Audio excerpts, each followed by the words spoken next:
Act aphorism 148 में दिया है और एफोरिज्म फुटनोट 67 में भी दिया है।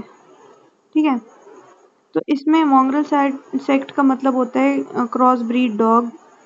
डॉक्टर हैनीमन ने ऐसे होम्योपैथ को क्रिटिसाइज करने के लिए यूज़ किया है जो कि होम्योपैथी और एलोपैथिक एंटीपैथिक दोनों ट्रीटमेंट यूज़ करने लग जाते हैं। ठीक है, ये ऐसे होम्योपैथ्स हैं जो कि सिमिलम रेमेडी ढूंढने में हेल्प नहीं, मतलब बहुत ज़्यादा हार्ड वर्क नहीं करते और पूरा का पूरा ब्लेम जो है वो होम्योपैथी पे डाल देते हैं कि होम्योपैथी ख़राब है और ये है वो है। ठीक है, उसके बाद फिर होम्योपैथी से इनका भरोसा ही उड़ जाता है, बिना कोई मेहनत किए, बिना कोई सिमिलम देते हैं, ना कुछ मेहनत करते हैं और सीधा बोल देते हैं कि होम्योपैथी कुछ नहीं है, ऐसा वैसा करके, और सीधा एंटीपैथिक एलोपैथिक मेडिसिन यूज़ करने लग जाते हैं ये लोग। ठीक है, तो होम्योपैथिक रेमेडी तक पहुंचना, सिमिलम को देना, है ना, ये बहुत एक लेबोरियस प्रोसेस है और बहुत ज़्यादा हार्ड वर्क और सिंसियरिटी इसमें लगाना पड़ता है, देना पड़ता है।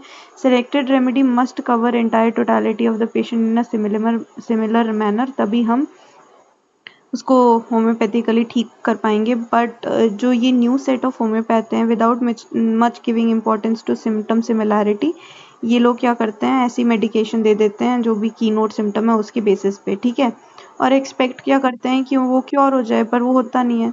ठीक है, fails to cure the patient. तो ये क्या पूरा होम्योपैथी पे ब्लेम करते हैं और उसके बाद एलोपैथिक रेमेडीज पे शिफ्ट हो जाते हैं। तो उन्होंने इस चीज़ को बहुत अच्छे तरीके से उन्होंने बताया कि ये इस तरीके के लोग क्रॉस ब्रीड डॉग से कंपेयर किया है एफोरिज्म नंबर 148 में। ठीक है, तो तुम्हें पहले होम्योपैथी के प्रिंसिपल्स को फॉलो करके उसके बाद मेडिसिन देना चाहिए, तो वो परफेक्टली वर्क करेगी।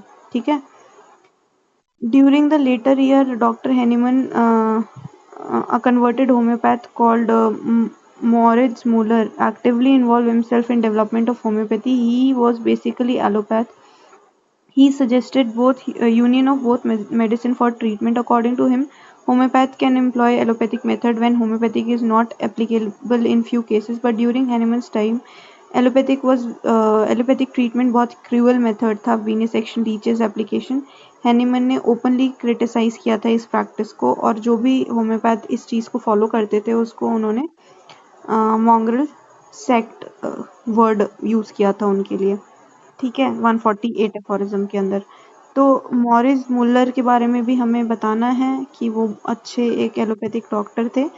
उन्होंने बोला कि होम्योपैथी और एलोपैथी एक साथ ऐसे वर्क कर सकते हैं उन केसेस में जहाँ पे मतलब होम्योपैथी वर्क नहीं करती है ना सर्जिकल टाइप ऑफ केसेस के अंदर, तो वहाँ पे पेलिएटिव के लिए हम allopathic mode of treatment use कर सकते हैं। पर वहाँ उस टाइम पे क्या हो रहा था, बहुत क्रूअल मेथड यूज़ कर रहे थे, जिसको डॉक्टर हैनीमन ने ओपनली क्रिटिसाइज किया था। 148 एफोरिज्म के अंदर ये चीज़ लिखी है और इसकी फुटनोट 67 में भी।